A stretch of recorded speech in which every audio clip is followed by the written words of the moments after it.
Thanks for your interest in ProMIS. I'm Gene Williams from ProMIS Neurosciences, and for the next 20 minutes or so, I'll give you a quick guided tour of the company. I'll be making some forward-looking statements. Overview of the company: we're developing a portfolio of antibody therapies that target the root cause of diseases, Alzheimer's, Parkinson's, and ALS. And I'll talk a bit more about what we think that is.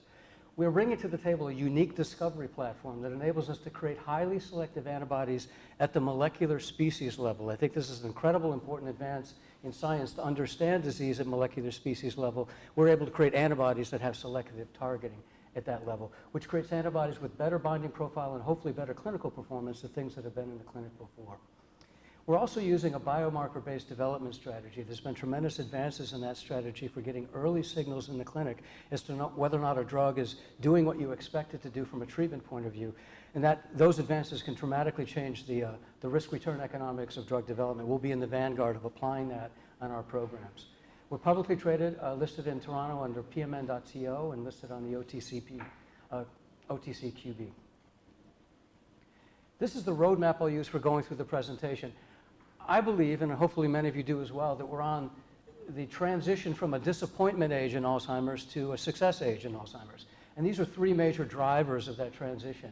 We've gone from clinical symptom diagnosis to much better diagnostic criteria based on biomarkers, fluid, and imaging-based diagnostic. I won't talk about that much, but that's really well established. I'll focus on the latter two. There's been tremendous advance in how do you get clinical proof of concept? How do you know in the clinic that you have a drug that may be working? In the old days, our chief medical officer, Jim Kupik, was at Pfizer in the days when you didn't understand whether your drug was doing what you expected it to until possibly phase 3 trials. Very long, very expensive process to get proof of concept. Now there are biomarkers that have been developed that could start in the relatively near term, giving us a signal of whether our drug is doing in patients what we've designed it to do, impacting the health of neurons and synapses very early in development, changing the economics of R&D by a pretty tremendous amount. What I'll start with, though, is an understanding at the molecular species level of what's going on with disease. I think this is one of the most important advances in the understanding of the science of Alzheimer's and other neurodegenerative diseases, and the literature's gotten a lot richer over the last 4 or 5 years. You're probably familiar with the proteins listed on top that are implicated in neurodegenerative diseases like Alzheimer's, Parkinson's, and ALS: amyloid, tau, alpha-synuclein, CDP43. The critical scientific insight is that talking at that general level of the protein isn't adequate in understanding the root cause of disease. There are molecular species of those proteins listed below: monomer, toxic oligomers, other oligomers, fibrils, and plaque. Those different molecular species have different biologic roles. Some are physiologically important. You wouldn't want a drug to bind them. Some are toxic. That's what you want the target of drug therapy to be. Others are inert. If your drug binds to that, you'll be wasting ammunition. So what we've been able to do is apply our unique antibody design technology to creating antibodies that have the selective binding profile dictated by the science at the molecular species level for all of the proteins listed on the top. Here's how our process works, and I'll give you a couple of examples of this. Based on what the scientific literature suggests is an optimal disease-specific, disease-selective binding profile, which molecular species should be avoided, which should be bound strongly, we create antibodies that have that binding profile, and then we're able to compare our antibodies to competitive antibodies that have been in the clinic to see if we are even more selective than they've been. I'll start with a description of what we've done there in the alpha-synuclein and the amyloid beta area. Then I'll end with talking about how we're planning to do our downstream development. And I think there's a development paradigm from preclinical models that look at neurotoxicity to phase 1 studies that can use biomarkers that can be a dramatic improvement in what we've seen previously in Alzheimer's disease. But let me start with an understanding of how we achieve antibodies that have the selective profile that we're looking for. First, with alpha-synuclein. I won't go through all this, but this is an evidence of the fact that alpha-synuclein has a tremendous amount of literature that's helping us understand which molecular species play which biologic role and therefore which should be the targets of therapy. There are toxic oligomers that kill neurons. There are soluble protofibrils that promote propagation. In addition, there are a couple of species of alpha-synuclein that have an important physiological role that you wouldn't want to interfere with: monomer, and there's a tetramer that was recently published by Dennis Selko's lab that's important physiologically.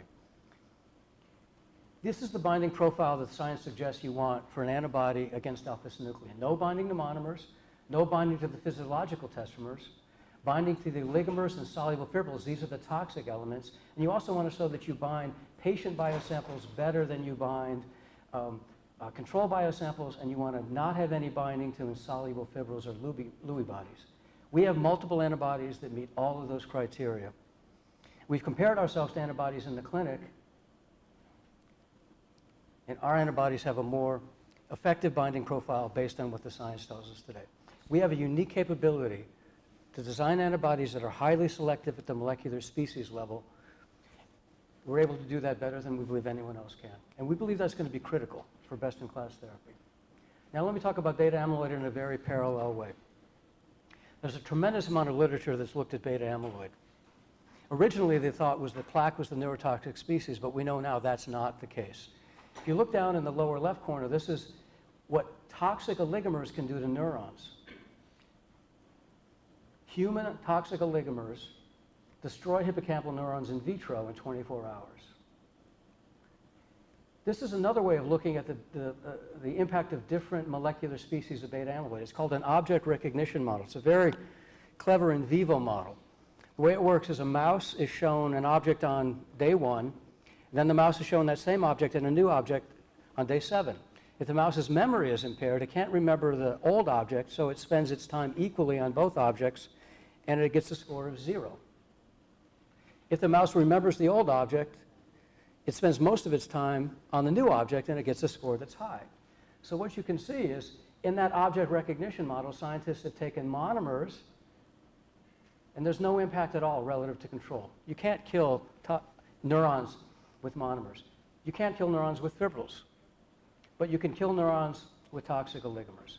So both in vitro and in vivo, there's a tremendous amount of literature suggesting at the molecular species level, we have a much, much better understanding of amyloid. And what we need to target is toxic oligomers and leave alone the monomers and the fibrils. Now, we had the advantage of knowing this science before we designed our antibodies, and as a result, this is the binding profile that we have relative to some other antibodies that have been in the clinic with which you may be familiar. Bapineuzumab, the Pfizer antibody that our chief medical officer, Jim Kupik, worked on many years ago, was designed before the science was well understood. It binds all species of amyloid and was a failure in both phase 2 and phase 3. The dot next to the row tells you about the binding profile. Solanezumab was designed with a different theory of disease to be a monomer sink. It binds monomer very, very well. But it also failed in phase 2 and phase 3 trials because that's not the species, the molecular species you want to bind.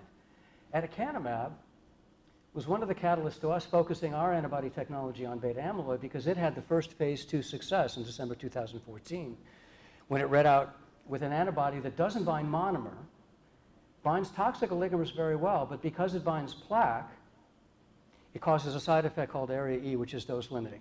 Now, we believe there's a good chance aducanumab will be approvable. It's close enough to the right species binding profile that it's continued to have good follow-up data in 2 and 3 years that Biogen has presented at various conferences. It looks to us like a very good drug. But we believe we've created one that's even better based on what we understand now about the science. We bind only the toxic oligomer. We don't bind monomer, we don't bind plaque, by design. Now, this is an assay done with synthetic oligomers, which is an important tool to use if you're going to compare a number of things head-to-head in a high throughput way.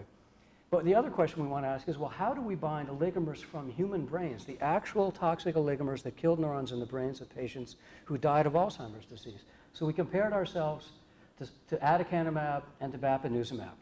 And we used a method called size occlusion chromatography. We took cadaveric brains, we looked at the brain homogenate, or the fluid stuff in that brain, and we used fractionation to enrich that homogenate for the portion that contains the toxic oligomers. And we bind that better than aducanumab or bapineuzumab. This binding response or resonance units is using surface plasmon resonance, which is the gold standard of looking at a binding response. We bind toxic oligomers from the human brain not only selectively, but even more strongly than aducanumab, which we think is likely to be a good and approvable drug. And aducanumab is much better than bapineuzumab, which was the drug that failed. In fact, we think that this molecular species understanding of beta amyloid explains all of the clinical results that we've seen in the field, which, as many of you know, have been very disappointing for many years. If you look at the various different clinical agents that have been out there, any antibody or small molecule that binds either monomer or all species of beta amyloid has failed in the clinic. Some are still ongoing at higher doses, like Roche's crenezumab, but not one of them has had a positive phase 2 signal. Molecular species binding that's not in accordance with the science has led to the clinical outcomes. Aducanumab and BAN2401 from Eisai, both of which had a positive phase 2 signal. They're not a definitive study. They need phase 3 studies, and there are design issues as there were in their studies as there are in every phase 2 study. Both of them, though, had a dose-dependent positive phase 2 signal. They're more selective for the toxic species, the aggregated, but because they bind plaque, they both cause a side effect, which is dose-limiting. We believe in the clinic we have the chance to be best in class because we're selective for the toxic species, we avoid the other species, and we bind the toxic species better. Now, we can talk about this in the amyloid field because so many things have been in the clinic, and the literature is full of evidence of their binding profile at the molecular species level. We believe, a very important point, that this molecular species-driven selectivity, in accordance with the scientific understanding of the different role of molecular species, will be the same in alpha-synuclein, tau, TDP-43, those other proteins I mentioned that are implicated in neurodegenerative disease. The degree of selectivity for the toxic species equals the degree of success. That's great. The scientific advance, I think, has led us to an understanding that hopefully can lead to therapies, ours and others, that make a tremendous step forward. But even more important is, how do you prove that in the clinic in a cost-effective and rapid way? So here, let me focus on the second theme I wanted to describe, which is the evolution in the design paradigm from proof-of-concept studies using clinical endpoints in Alzheimer's to biomarker-based studies that could give you an early signal. And some of you may have experienced the old model, which I'll call the despair or the frustration era. The old model was preclinical models in transgenic mouse, which may or may not be a good proxy for human disease, or some of the models were plaque reduction only going into the clinic. Then there were phase 2 studies, often which were designed to be very small, not expecting a clinical signal. Or some phase 2 studies that didn't show a clear clinical signal where the expectation was they just needed to be bigger. By and large, for most programs, the first proof of concept was in phase 3. Very long, very expensive process. You can't keep doing that in a disease category. What's great is the evolution is sparked by a lot of this that has led to what we believe will be a new model. The understanding of disease at the molecular species level has led to a lot of preclinical models that are based on those toxic species. And I'll show you an example of how we've used those in our programs in a moment, both in vitro and in vivo models. In addition, one of the advances that is on the cusp, if you will, of being practical and usable, we believe, is phase 1 and then phase 2 studies with biomarkers, where what one might do to show that your drug is performing in the clinic the way you say that it did in the preclinical studies, is use these biomarkers of neuronal loss or synaptic loss to show a signal indicating a trend towards a treatment effect, then validate that with biomarkers and clinical measures like CDR sum of boxes in phase 2. Order of magnitude change in the risk and cost and time frame of drug development, we think, is on the horizon. We plan to be in the vanguard of applying that to our programs. Now let me show you some of the data that for our program. I mentioned these in vitro assays. This is an in vitro assay of neurotoxicity where we show in a dose-dependent manner, this is oligomers killing neurons. This is 100% neuronal viability. And in a dose-dependent manner, our antibody blocks the killing of neurons by toxic oligomers. I talked with you before about the object recognition model. Our antibody completely blocked the neurotoxicity of toxic oligomers, brought it back to normal levels in an animal model. And we had biomarkers from that animal model that showed that we were achieving that benefit, that cognitive benefit, by saving neurons and synapses from being destroyed. Now, that preclinical evidence, of course, needs to be confirmed in well-controlled clinical trials. And this is where I think there may be some tremendous advances. We're working on this very, very closely with a number of the consortia that many big pharma companies are involved in, trying to come up with biomarkers and clinical trial designs that utilize those biomarkers that can give you a treatment signal very, very early in disease. Here's our phase 1 trial design, just as a starting point. It's a fairly classic phase 1 trial design for an antibody. It's an ascending dose study where with every dose, you wait till you see a clearance from a safety point of view, then you move to the next highest dose. The aducanumab phase 1 study was very much like this. Now, from a safety perspective, we're going to do 3 months of dosing. mainly because the side effect that's been seen in the clinic that we don't think will have area E would show up in 3 months if it's going to show up at all. So from a safety perspective, we believe we could show ourselves, regulators, clinicians, that we will not have area E or very unlikely to have it with that 3-month treatment duration. But the other thing we plan to do is a 9-month extension, which is very common, particularly if we have a good safety signal in the phase 1 study, and amyloid is a field that has had very few safety issues other than area E. We think we can do that in our phase 1 study. That will give us 12 months of dosing. Now, there are a number of validated biomarkers, by which I mean they've been shown to correlate with clinical endpoints like CDR sum of boxes and other things that measure disease progression. A growing list of them that could be used in a phase 1 study like this in order to see whether or not we're having an impact on neurons and synapses. And in that way, we'd be able to measure in the phase 1 study the same things we measured in our preclinical studies. Let me show you an example of one that I think has tremendous promise, and I'm not alone in that. Many people do. At the AAIC meeting, this particular biomarker, neurofilament light, was discussed a lot.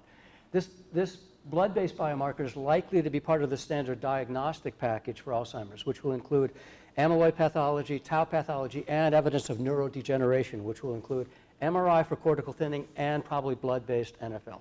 So this is a standard diagnostic, but it can also be used as a biomarker in clinical trials. And here's how that might work. There's a normal level of neurofilament light. All of us are probably losing, if we're healthy, 50,000 neurons a day. That correlates with 20 or 30 picograms per ml of NFL. NFL is a measure of the rate of neuronal loss. As you have more progressive disease, there's a pathological range. With early stage Alzheimer's or MCI, it's in the 40 to 50 range. Alzheimer's, 50 to 60. Frontal temporal dementia, 70 or 80. So if a drug is working the way ours have worked preclinically in stopping toxic oligomers from killing neurons, you might expect to see NFL drop from the pathological level down to the normal level. And you can see that in a relatively rapid time frame. So here's what a readout might be in our phase 1 study or other phase 1 studies that take advantage of the advances in science. We're working this year on an initiative to create a large historical control placebo data set. So in any actual trial, the placebo patient numbers are very small. But we're trying to pull together, and we're working with various consortia to pull together 100 or 200 or 300 patients with Alzheimer's, where we look at what happens to NFL and other blood-based biomarkers on a monthly basis. That'll create a very, very rich placebo database, 2,000 or 3,000 data points that can then be used to compare the dose-dependent response in a clinical trial. So if our drug is working in patients as it worked in our preclinical models, what we might see over 12 months of treatment is a dose-dependent drop in neurofilament light, which is a signal of a treatment effect and would give us the encouragement to go forward into a phase 2 study, add clinical endpoints to those biomarkers. So just to conclude, the picture of ProMIS Neurosciences. We've applied our technology platform to the latest understanding of the science of disease at the molecular species level, avoiding the physiologically important molecular species, binding strongly to the toxic species. We've done that across all these antibodies. Here are the stages of development. Moving into the clinic with beta amyloid, moving in with tau, those are programs we expect to take into the clinic on our own. But we're looking at partnering deals for TDP-43, SOD1, and alpha-synuclein. And again, just put the summary up there. We've applied our unique antibody technology to design antibodies that are highly selective at the molecular species level. And we've shown relative to other antibodies that have been in the clinic that we have greater selectivity at that level than they do. We believe that selectivity will translate into better clinical results. And the other great thing is that there's an opportunity to get an early signal of whether that's on the right track for $10 million, not $150 million, which is a great thing for investors. We like to take care of investors. Feel free to reach out to me with any other questions. There's a lot more information. I went through this very, very rapidly. I wanted to focus on the two key themes of we believe we're turning the corner. We, the field in Alzheimer's, this is a time when we're going to be headed into some successes. We've had plenty of disappointments. I hope that's over. We've learned from them. And I think there are a number of companies presenting at this conference who are probably going to be contributing to that success in Alzheimer's disease. And if it works, 20 years from now, you'll remember this presentation. You'll be glad you came. Thanks very much. I appreciate your time.